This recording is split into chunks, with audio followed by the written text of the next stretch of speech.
Hello everyone, I am साहिल मेहता। आज का जो हमारा क्वेश्चन है वो 2019 मेंस का क्वेश्चन है, जो सीक्वेंट एंड सीरीज चैप्टर में से लिया गया है। देखते हैं क्वेश्चन क्या कह रहा है।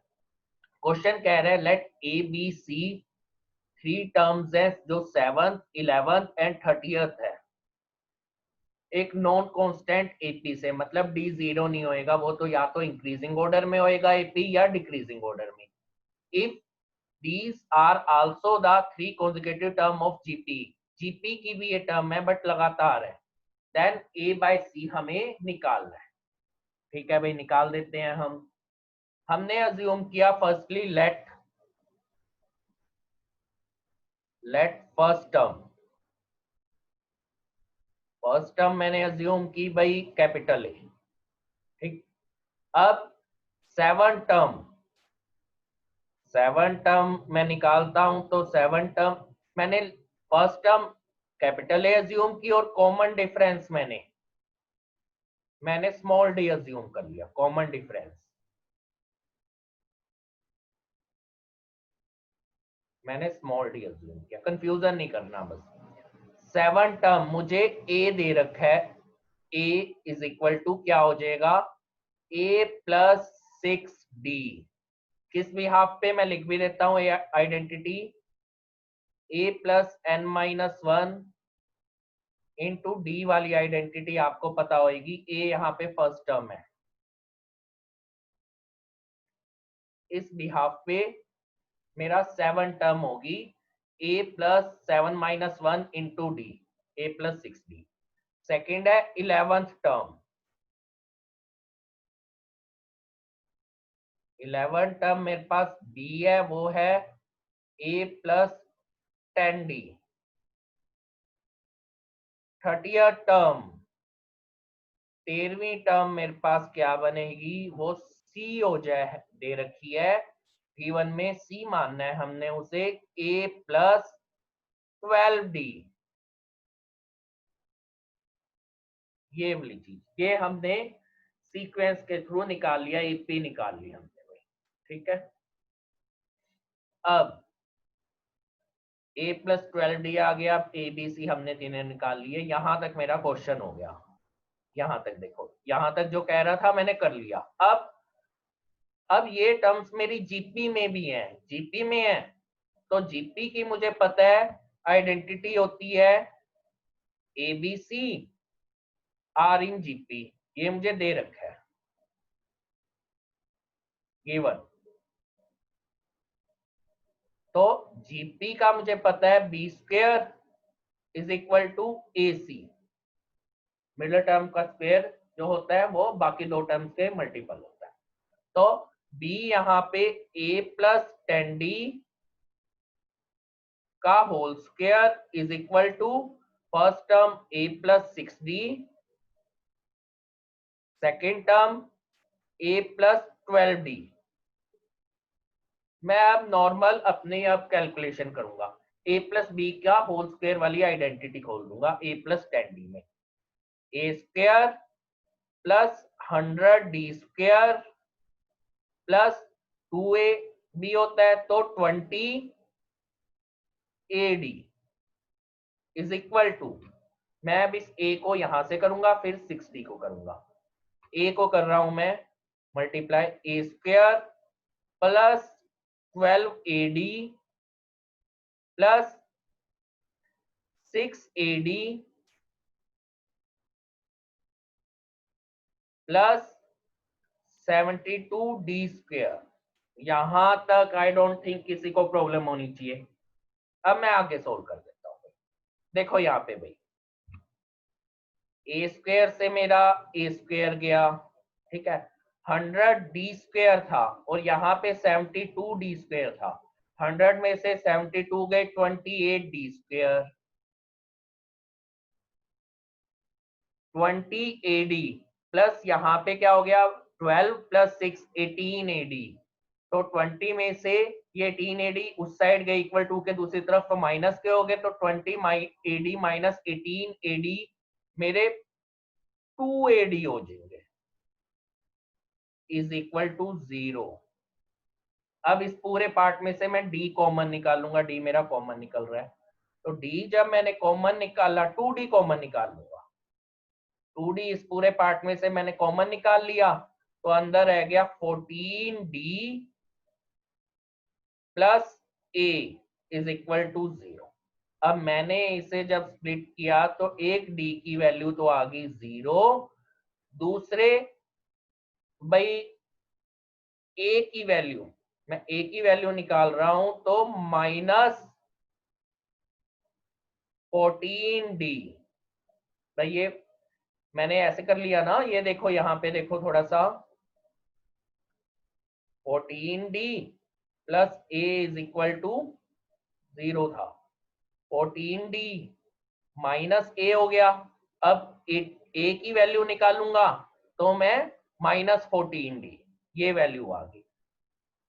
यहां तक क्लियर है? यहाँ पे मैंने सोल्व करके इस चीज को दिखा दिया भाई कैसे किया मैंने, और 2a इज इक्वल टू 0 था तो d की वैल्यू 0 आ गई। अब ये एक्सेप्टेबल नहीं है d की वैल्यू, क्योंकि मेरा गिवन में ही है नॉन कांस्टेंट एपी है, ये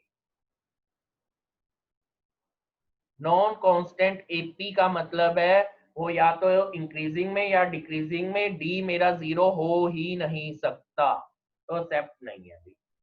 क्लियर है ये? तो इस बिहाफ पे मेरी जो d की वैल्यू है, d की वैल्यू माइनस a बाय 14 आ गई। ये देख लो, यहाँ पे मैं कर भी देता हूँ, ये देखो d की वैल्यू मेरी माइनस, एक सेकंड भाई,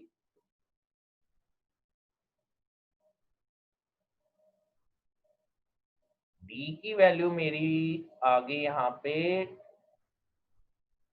ये देखो इस बिहाफ पे मेरी जो d की वैल्यू आई है वो माइनस 14 बाय a आ जाएगी। एक सेकंड भाई, माइनस, सॉरी सॉरी मैं गलत बोल गया, a बाय माइनस 14 हो जाएगी d की वैल्यू मेरी। d की वैल्यू मेरी क्या हो जाएगी? a बाय माइनस 14, क्योंकि ये a वहां पे वो चला जाएगा ना, माइनस a बाय 14, ये वैल्यू हो जाएगी। वहां से वो करने में थोड़ा सा हो गया था। d की वैल्यू देखो माइनस 14 a के नीचे जाएगा तो a बाय माइनस 14 हो जाएगी भी d की वैल्यू। इस चीज में कंफ्यूज ना हो जाना, ठीक है ना? एक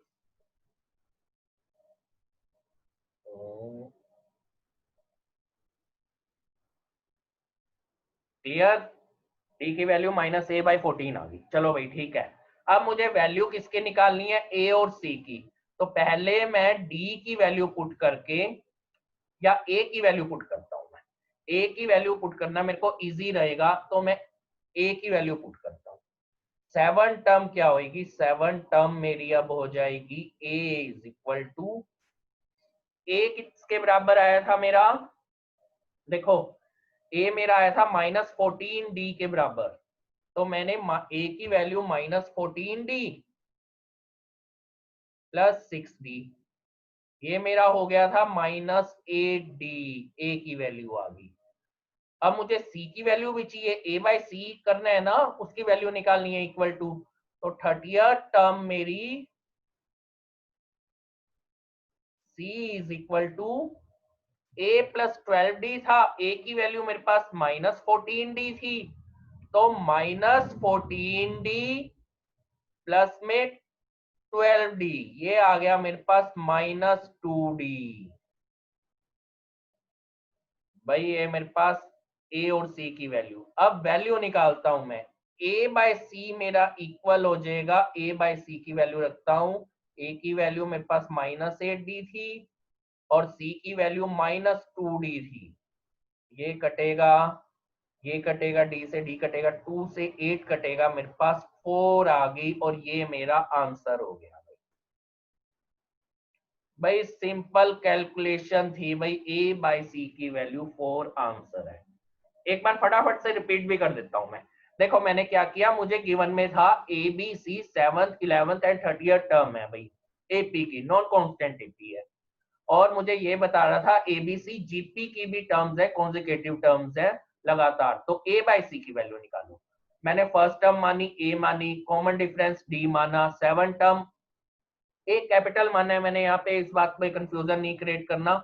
7 टर्म जब मैंने ए माना जो स्मॉल ए है, तो ए प्लस 6d होगी first term plus n-1 into D, इस आइडेंटिटी पे मैंने काम किया, तो बी 11 टर्म हो जाएगी a plus 10d, c 30th term a plus 12d।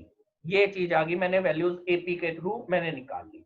अब ये सारी टर्म्स जो है वो जीपी में भी है, जीपी में है, तो जो मिडल टर्म का स्क्वायर होएगा वो बाकी की टर्म्स, दोनों टर्म्स के साथ मल्टीपल होएगा, तो B square is equal to A C हो जाएगा।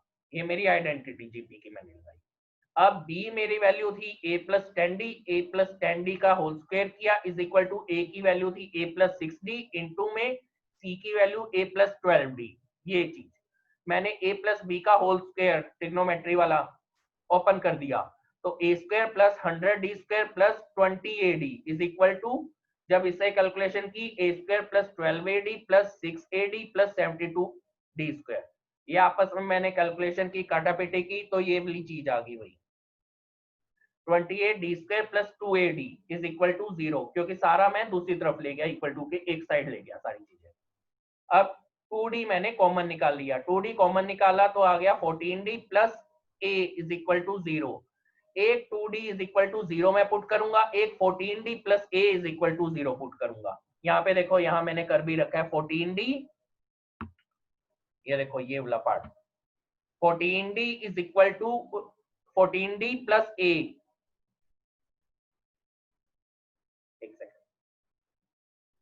हाँ ये देखो यहाँ पे मैंने ये वाली चीज पुट करके भी दिखा रखी है कि ये कैसे हुआ। 14d plus a is equal to 0, तो हमारी यहाँ पे a की वैल्यू माइनस 14d कर दो, या 14d is equal to minus a कर दो, या d की वैल्यू माइनस a बाय 14 कर दो। मैंने सारी तरफ से वैल्यू निकाल ली, a की वैल्यू भी निकाल ली 14, d की वैल्यू भी निकाल ली, d की वैल्यू भी निकाल ली, और दूसरी तरफ मेरा d इज इक्वल टू 0 आ गया। वो एक्सेप्टेबल नहीं होगा क्योंकि नॉन कांस्टेंट है भाई, नॉन कांस्टेंट एपी है, d इज इक्वल टू 0 नहीं हो सकता। अब मैंने क्या किया, यहाँ पे देखा, यहाँ पे मुझे a और c की वैल्यू चाहिए थी, तो a की वैल्यू मैंने देखी a प्लस 6d थी, a की वैल्यू मुझे पुट करना d की बजाय ज्यादा इजी लगा, क्योंकि d की वैल्यू क्या आ रही थी माइनस a बाय 14, तो उससे भी अब मैंने a की वैल्यू पुट की, a की वैल्यू क्या आई थी माइनस 14d, मैंने a की जगह पे माइनस 14d पुट किया, प्लस 6d माइनस 8d हो गया। c की वैल्यू is equal to, c is equal to a की जगह पे minus 14d plus 12d minus 2d हो गया, a बाय c किया तो माइनस 8d बाय में minus 2d is equal to 4 answer आ गया। इस तरह से ये क्वेश्चन मैंने बहुत इजीली सॉल्व कर दिया, सिर्फ कैलकुलेशन और कुछ भी नहीं, सिर्फ दो आइडेंटिटीज यूज हुई है, वो भी बड़ी बेसिक। इस तरह से हमने 2019 मेंस का क्वेश्चन सॉल्व किया है। हम ऐसे ही एक दो डेली 2-3 वीडियोस लेके आ रहे हैं। आप प्लीज हमारे channel SKM sir maths classes को सब्सक्राइब करिए फॉर मोर पीवाईक्यू क्वेश्चंस के लिए। Thanks lot for watching.